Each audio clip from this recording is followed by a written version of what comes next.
আসসালামু আলাইকুম ভিউয়ার্স, আজকে আপনাদের মাঝে একটি মাউস নিয়ে আসলাম। আমাদের বাসায় দৈনন্দিন জীবনে আমরা অ্যান্ড্রয়েড টিভি, কম্পিউটার, তারপরে বিভিন্ন রিমোট আমরা ইউজ করে থাকি। তো এই রিমোটগুলোতে যে ব্যাটারিগুলো ব্যবহার করা হয় সেগুলো মূলত নন রিচার্জেবল ব্যাটারি হয়ে থাকে। তো সেক্ষেত্রে কোনো মাউসে 2টি ব্যাটারি থাকে, কোনো মাউসে 1টি থাকে, কোনো রিমোটে 2টি ব্যাটারি থাকে, কোনো রিমোটে একটি, তবে একটি রিমোট আমি ব্যাটারি কখনো দেখিনি, থাকতে পারে, তো আমি জানি না। তো দেখুন আমার মাউসটিতে একটি ব্যাটারি, তো 3.7 ভোল্টের থাকতে পারে, 1.5 থাকতে পারে। তো আমি আজকে চাচ্ছি যে আমাদের নন রিচার্জেবল মাউস, নন রিচার্জেবল রিমোট এরকম সবার বাড়িতে আছে, আমরা ব্যবহার করে থাকি। তো মার্কেটে এখন রিচার্জেবল মাউস আসে, রিচার্জেবল রিমোটও কিছু কিছু কোম্পানির বেরোয়েছে, ওইগুলো অনেক প্রাইস এবং রেট অনেক হাই। তো আমি চাচ্ছি 300 টাকার মাউস দিয়ে আমি আমার যে মাউসগুলো আছে নন রিচার্জেবল, এই মাউসগুলোকে রিচার্জেবলে কনভার্ট করব। তো যদি এই কাজটি আমি করতে পারি তবে আপনাদের অনেক উপকারে আসবে। আমি কখনো ট্রাই করিনি, তো আমার বাসার এই মাউসটি দিয়ে আমি এখন আপনাদের সামনে ট্রাই করব যে এটাকে আমি রিচার্জেবল করতে পারি কি না। তো আমি রিচার্জেবল করার জন্য কি কি এখানে প্রয়োজন সেগুলো আপনাদের প্রথমে দেখাই, চলুন। তো প্রথমে আমি একটি লিথিয়াম আয়ন ব্যাটারি 1.3, এই ব্যাটারিটি এখানে রিচার্জেবলের জন্য এটি একটি রিচার্জেবল ব্যাটারি, এটি আমি ইউজ করব। এবং সাথে নিয়ে নিব একটি চার্জিং মডিউল, যেটি 3.7 ভোল্টের ব্যাটারিকে ফুল চার্জ করবে। এখানে আমি দুটি মডিউল রয়েছে, আমি এখান থেকে একটি মডিউল এটাকে চার্জ করার জন্য নিব ব্যাটারিটাকে। তো এই মডিউলটিতে ইন্ডিকেট করা আছে, চার্জ হলে, ফুল চার্জ হলে আপনাকে ইন্ডিকেটর দেখাবে, চার্জিং সময় লাল লাইট জ্বলবে।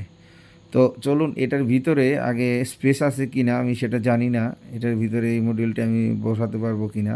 যেহেতু ফার্স্ট টাইম আপনাদের সামনে এটাকে আমি খুলে দেখব যে এটার ভিতরে স্পেস আছে কি না, তো এটা কিভাবে বসাতে পারি। তো চলুন এটাকে প্রথমে খুলে দেখি কি অবস্থা এটার ভিতরে, কিভাবে সেট আপ করবো। তো দেখুন, এটা খুলে ফেললাম এখন। তো এটার ভিতরে এখন দেখব এটার থেকে এটার গ্যাপ কতখানি, এই জিনিসগুলো আমি সার্কিট বসিয়ে এটাকে প্রথমে চেক করে নেব এটার মধ্যে সার্কিট বসবে কি না। তো চলুন দেখি কিভাবে সার্কিট বসাবো।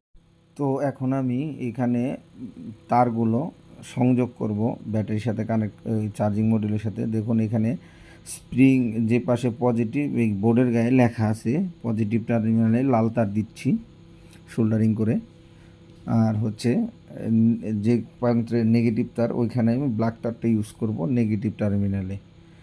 তো দেখুন এখানে যে নেগেটিভ টার্মিনালের আমি যেখানে ব্যাটারির আপনার স্প্রিং বা যেটা কানেক্ট প্যানেল লাগানো আছে ওইখানে এই তারটা ওটার সাথে কানেক্ট করে নেব।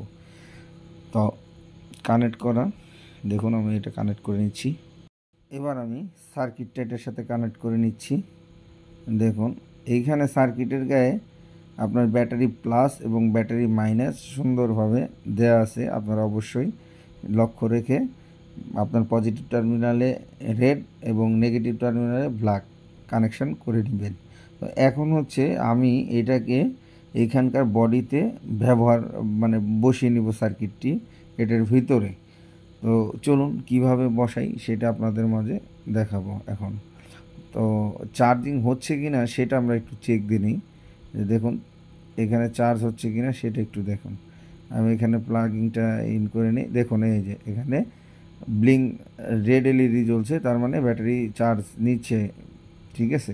আমি এটা ভিতরে বসানোর জন্য একটি তাতাল দিয়ে এটার বডিতে একটি হোল করে নিব, যাতে মডিউলটি বসে এটার বাইরে থেকে আমি এটাকে চার্জ দিতে পারি। তো মেজারমেন্ট করে নিব, আমার তাতালটি হিটে দেওয়া আছে। তো দেখুন এই সাইডটাতে আমি এটা এইভাবে বসিয়ে আমি এই বাইরে থেকে এটা তাতাল দিয়ে আমরা একটা মেজারমেন্ট করে এটাকে হিট করে নেব, যেহেতু আমার কাছে এরকম ছিদ্র করার জন্য তাতাল হিট দিলে প্লাস্টিক, তো সেক্ষেত্রে আপনার জন্য অনেক উপকারী হবে। তো দেখুন আমি এখানে মার্ক করে ছোট্ট একটি হোল করে নিব, এর পরবর্তীতে এটাকে হোল আমার এখন মেজারমেন্ট হয়ে গেছে। এখন আমি এটাকে হিট করে একটি ছিদ্র করে নিব, যেটা দিয়ে আমি টাইপ সি পোর্ট এখান দিয়ে চার্জিং মডিউলটিতে দিতে পারি। হ্যাঁ, তো এখান দিয়ে আমি এটাকে চার্জিংয়ের একটি সার্কিটের যে ছিদ্রটা করে নিচ্ছি। তো তারপরে দেখাচ্ছি এটা কিভাবে আমি এখানে আঠা দিয়ে সেট আপ করবো। তো চলুন সেট আপ কমপ্লিট করি। ভিডিওটি অনেক লম্বা হয়ে যাচ্ছে, সে কারণে আমি সেট আপটি করে নিচ্ছি। তো দেখুন ভিউয়ার্স, এখন এটাকে আঠা দিয়ে আমি গ্লুকম আঠা দিয়ে এটার সাথে এভাবে এটা লাগিয়ে নিলাম। তো একটু আঠা গ্লুকম শুকাতে একটু দেরি হয়, তো সে কারণে একটু শুকিয়ে নেবেন ভালো করে, এবং কি চার্জিং মডিউলটি লাগিয়ে নিয়ে আঠা দিবেন, যাতে আপনার মডিউলটি এদিক সেদিক হয়ে গেলে পরবর্তীতে আপনার চার্জ দিতে অসুবিধা হবে।